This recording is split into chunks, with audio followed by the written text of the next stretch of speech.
João 12, por favor. Eu vou pregar algumas lições de João 12. João 12, 1 e 2 primeiro. 6 dias antes da Páscoa, Jesus foi para Betânia, onde estava Lázaro, que havia morrido e fora ressuscitado dentre os mortos. Verso 2. Então ofereceram-lhe um jantar. Marta servia, enquanto Lázaro era um dos convidados, sentado à mesa com... Se você está com a sua Bíblia aí, deixe aberto.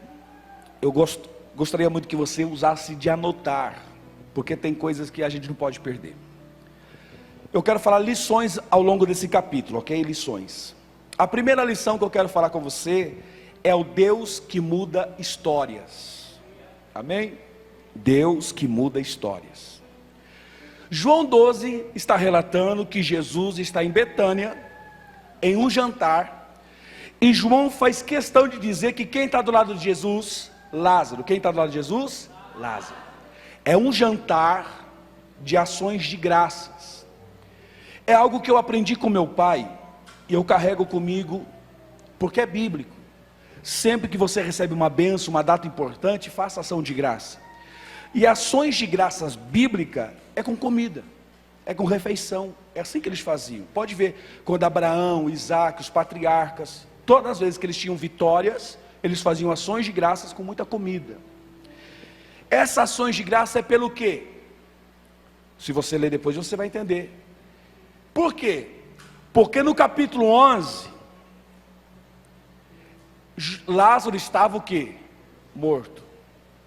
Capítulo 11, Juliane, Lázaro estava morto, lembra? 4 dias cheirando mal. A irmã dele falou: Jesus, cheira mal. Estava morto. No capítulo 12, ele está numa ação de graças, sentado à mesa do lado de Jesus.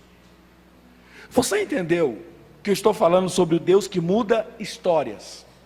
Estou falando para você que no capítulo 11, ele está morto, fedido, no sepulcro, sem chance.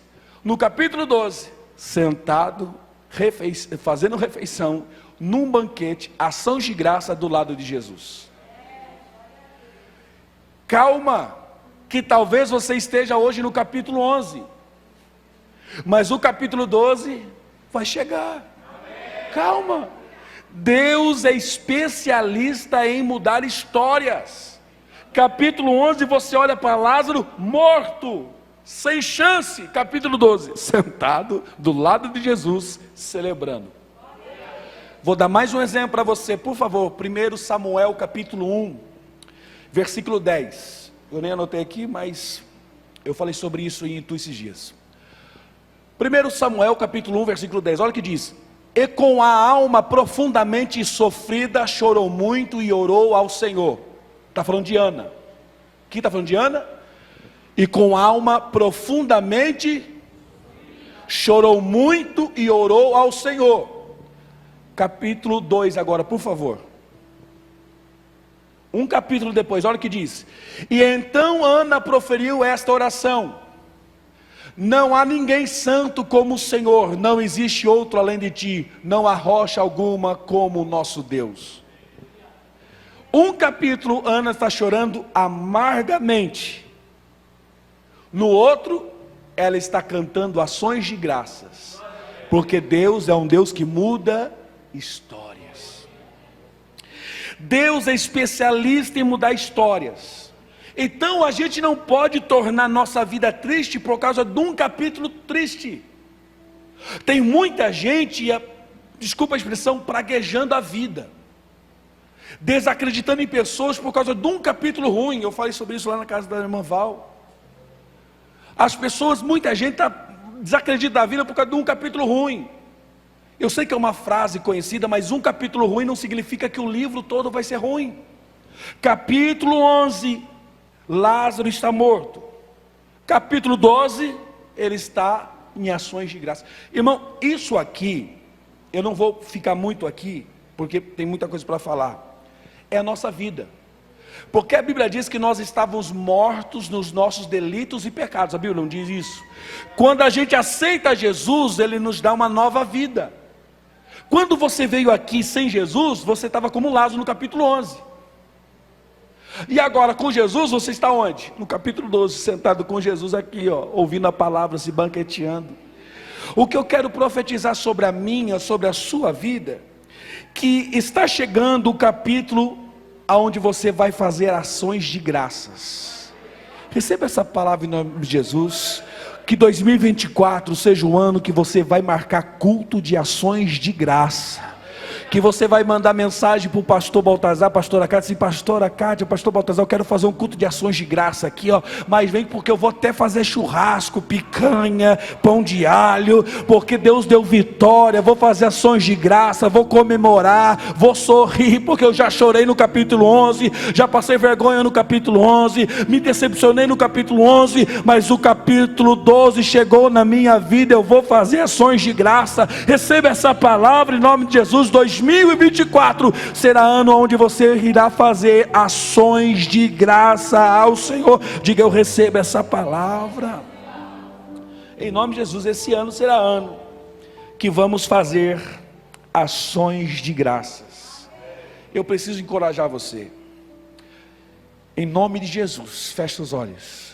Eu profetizo por essa palavra que Deus me deu essa tarde. Você vai superar o capítulo 11 e vai chegar no capítulo 12. O seu casamento vai superar o capítulo 11 e vai chegar no capítulo 12. O seu filho vai superar o capítulo 11 e vai chegar no capítulo 12. A sua saúde vai superar o capítulo 11 e vai chegar no capítulo 12. A sua vida financeira vai superar o capítulo 11 e vai chegar no capítulo 12. Você vai superar esse momento difícil, esse momento de desconfiança, de medo, de buraco, de angústia, de dor, mas o capítulo 12 chegará na sua vida. Bendito é o nome de Jesus. Aleluia, eu creio, Jesus, eu creio nessa palavra. Eu creio, Jesus, eu creio nessa palavra. É interessante que daí a segunda lição que nós aprendemos em João 12 é: não existe regra para adorar. Se eu pensasse mais um pouquinho, era para eu ter deixado os tópicos aqui, mas tudo bem, me perdoa. Se alguém quiser em PDF, eu mando para você depois por WhatsApp no grupo da igreja. João capítulo 12, Tiago ensina para nós que não existe regra para adorar. João capítulo 12 ensina que não existe regra para adorar. Olha o que diz o versículo 2. Versículo 2 de João 12. Então ofereceu-lhe um jantar. Ofereceu-lhe um. Marta servia, enquanto Lázaro era um dos convidados sentado à mesa. Olha que interessante, é o versículo 3.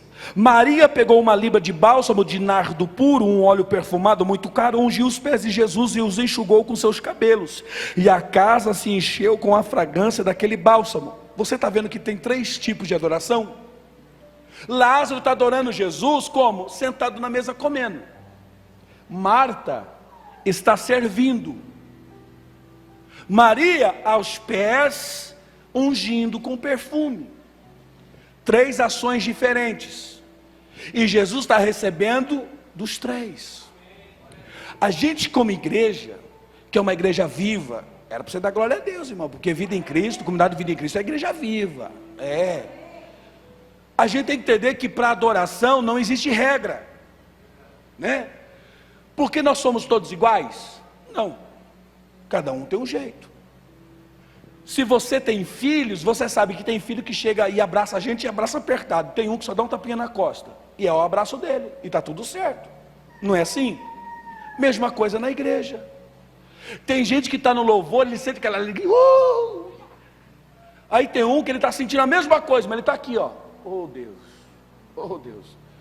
Então tome cuidado de querer avaliar a adoração das outras pessoas, porque a adoração, primeiro que a adoração não é música, a adoração é ação, porque nem toda música é adoração. Maria, Lázaro e Marta não estão cantando, mas a Bíblia mostra que eles estavam o quê? Adorando. O que é adoração? Todo ato e efeito de reverenciar e mostrar apreço por alguém. Lázaro está adorando ao Senhor sentado com Jesus, não está dando pulo, não está, não está. E Marta, trabalhando, servindo, ela está fazendo serviço. E Maria, aos pés de Jesus, dando perfume, adorando ao Senhor daquele jeito. Então não existe regra para adoração, não há uma regra, adorar faz parte, é algo de devoção, amor e carinho.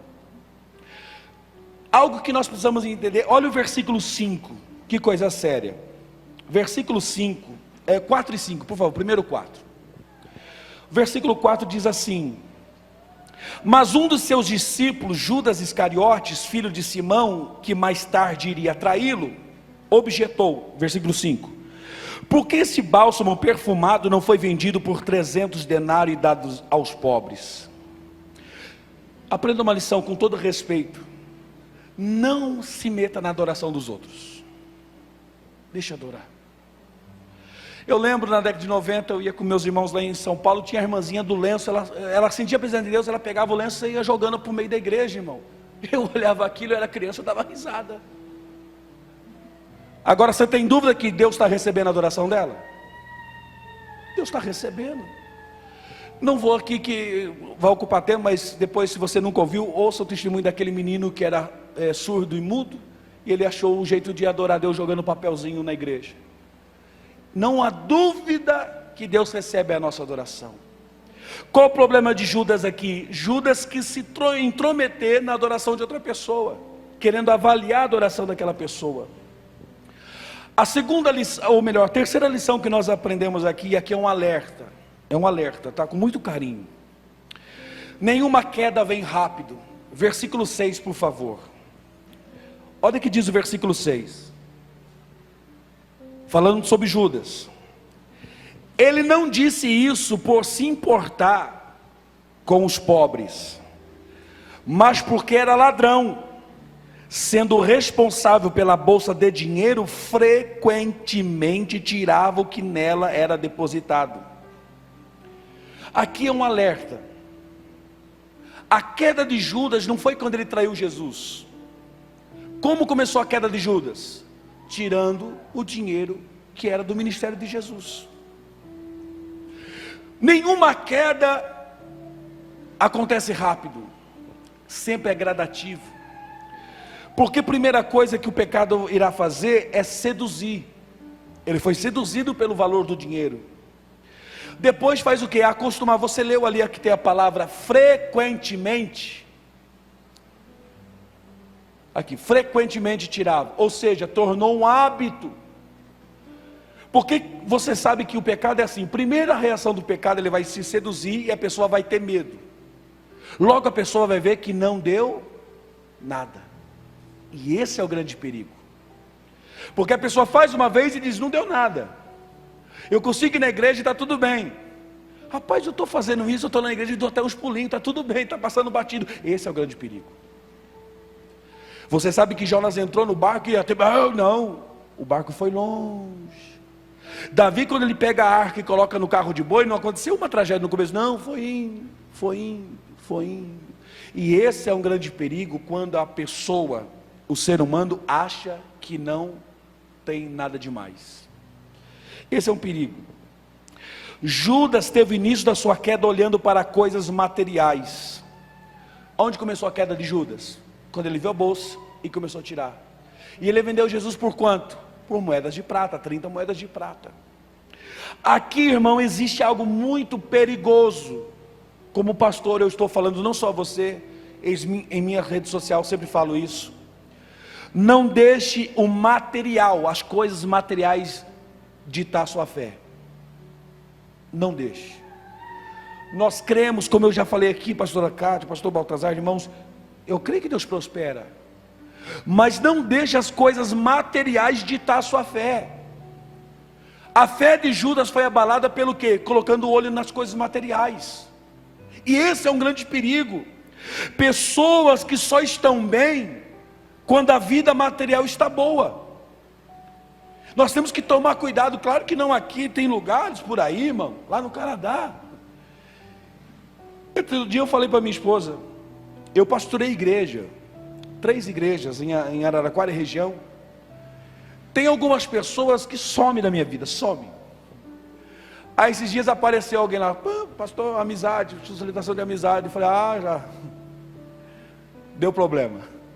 Me procura, não tem problema com isso, nenhum problema.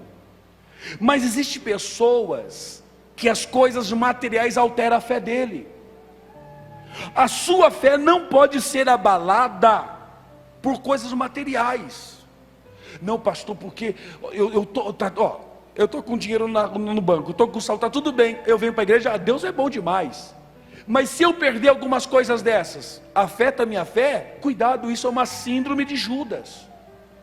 Porque as coisas materiais determinaram a fé dele, e isso fez ele vender Jesus.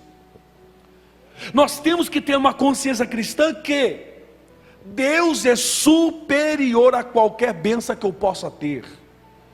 Então se eu tiver com 10 mil ou 200, eu vou adorar a Deus do mesmo. Não foi isso que Jó mostrou? Não foi isso? Jó mostrou que as coisas materiais não determinavam a fé dele. Quanto Judas estava com Jesus, andando com Jesus, mas o olho dele foi tomado por coisas materiais.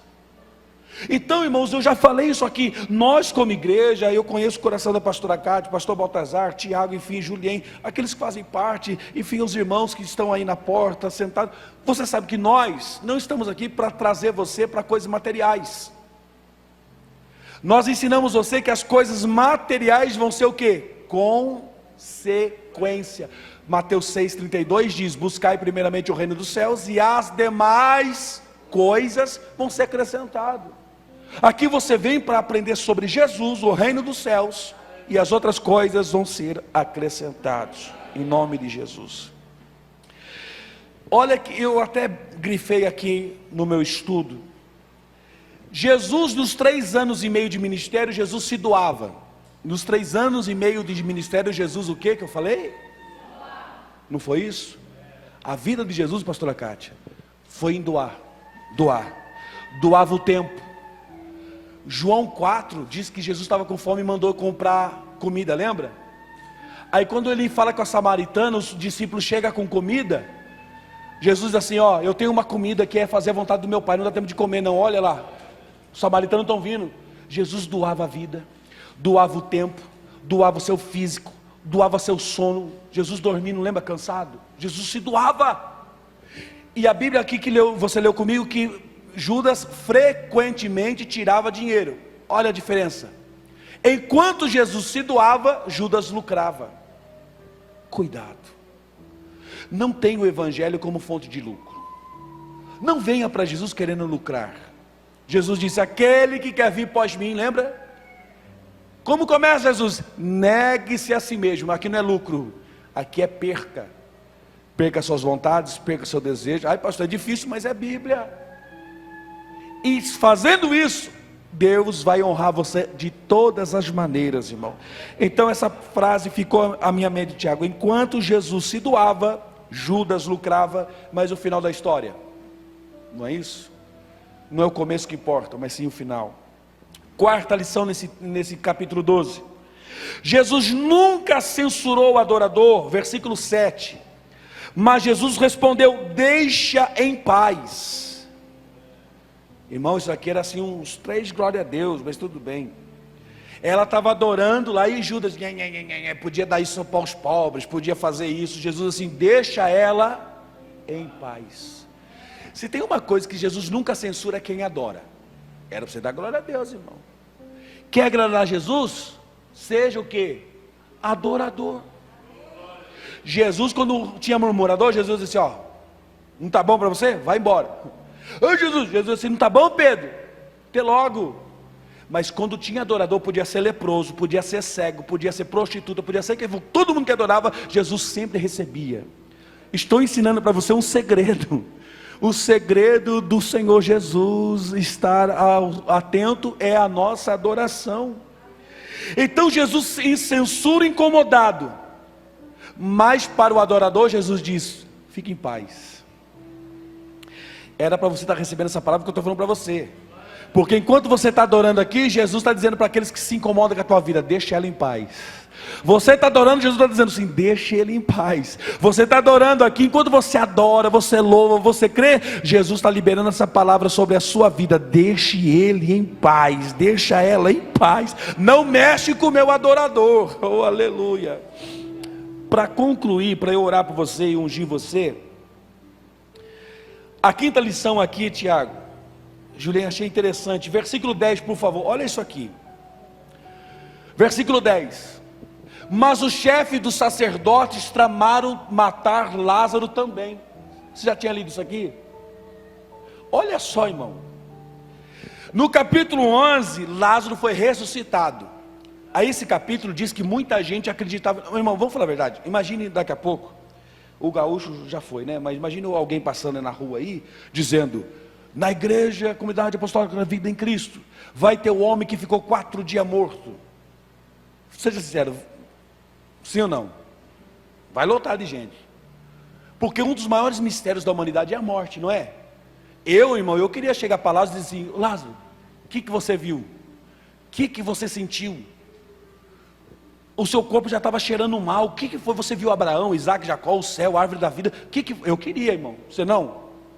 Então João 12 diz que onde Lázaro chegava, muitos acreditavam em Jesus por causa do testemunho de Lázaro. Você entendeu isso? Por que Jesus vai me abençoar? Por que Jesus vai fazer as coisas? Porque o meu testemunho não é para me engrandecer, mas para trazer pessoas para Jesus. Esse é o objetivo do reino de Deus. Agora, que é interessante, que temos uma verdade. Os sacerdotes, fariseus estão lá, irmão, estavam lá também, viu? Jesus estava lá, Lázaro, eles aqui, ó, e Lázaro contando: irmãos, eu estava morto, e eu ouvi a voz de Jesus, eu saí tudo enfaixado, e eu voltei a viver, e todo mundo: eita glória, oh, coisa linda. E ele dizia assim: vamos matar ele. Vamos matar ele. Porque nesse, aqui pastor, nesse texto, é onde eles decidem matar Jesus, é aqui, João 12, eles falam: vamos ter que matar esse homem. Porque o milagre de Lázaro foi muito grande, foi absurdo. Aqui nesse texto é onde eles decidem matar Jesus, e aí ele diz: mas vamos matar Lázaro também. Você está entendendo o que eu estou falando? Não espere flores quando você tiver resultado. É difícil isso, né? Não espere uhul. Tem gente que vai torcer para você quebrar a cara. Oh, é difícil isso, né, irmão? Mas aqui, a pastora Cátia era para os fariseus, está dizendo: ô Lázaro, rapaz, eu fui no seu enterro, irmão, eu vi você no caixão, rapaz, até chorei. Olha, você aí, não era para fazer isso? Não, olha, estão dizendo: vamos matar ele. Claro que aqui Porto Feliz, não, irmão, mas você acredita, tem gente que o sucesso do outro incomoda, querem matar Lázaro. Só que essa fúria só mostra o quanto Deus está sendo tremendo na sua vida. Não se preocupe pela inveja, não se preocupe pelos levantes, pela fúria que tem se levantado contra a sua vida. Isso é só sinal que Deus está fazendo grandes coisas na sua vida. Ô fariseu, por que você está bravo com Lázaro? É porque ele estava morto e agora não está mais. Fariseu, irmão, é um tipo de pessoa que enquanto está morto, está bom. Está aí vivendo de assistência social, tá bom. Não está tendo grande resultado, tá bom. Começou a ter resultado, não, aí tem que morrer. Começou, não, o casamento dele está destruído, tadinho dele, né? Oh, está passando dificuldade. A pessoa ainda diz assim: fariseu é assim, irmão, tadinho, né? Mudou o casamento, está vivendo bem, os filhos bem, daqui a pouco vai dizer: não, tem que morrer. É a vida. É interessante que estão com raiva, ou querendo tudo isso, porque Lázaro não está mais morto, não está mais fedido, não está mais no buraco, não está mais no capítulo 11. Você está entendendo que essa fúria não é mais, você não está mais na garra do capeta. Você não vai passar o carnaval lá encharcado, não. Você está na presença de Deus. É por isso que o diabo se levanta contra a tua vida, porque você não está mais no capítulo 11. Oh, você está no capítulo 12. Mas eu tenho uma palavra para a tua vida. Eles tramaram para matar Lázaro, mas não mataram. Eu vou falar de novo: tramaram contra Lázaro, mas não mataram. Se você quiser fazer uma pesquisa depois, sabe onde Lázaro foi? Depois que Jesus ressuscitou e a igreja cresceu, foi para Chipre. Lá em Chipre tem o túmulo de Lázaro e a igreja que eles fizeram para São Lázaro, lá em Chipre, Europa, sul da Europa, para baixo da Itália. Pode tramar contra você, mas nenhuma ferramenta preparada contra a tua vida prevalecerá. Se eu fosse você, eu recebi isso de mãos levantadas. Pode fazer reunião, pode fazer obra maligna, pode desejar o mal, pode fazer figuinha, pode passar e desejar, falar palavras ruins. A tua casa vai prevalecer, teu casamento vai prevalecer, teus filhos vão prevalecer, a tua empresa vai prevalecer, a tua felicidade vai prevalecer. Toda ferramenta preparada contra ti, eu estou orando por você agora, não vai prevalecer. Você é um Lázaro que saiu do capítulo 11 e está no capítulo 12 e não está sozinho. Jesus está ao seu lado. Em nome de Jesus, receba essa palavra para a glória de Deus. Amém. Amém.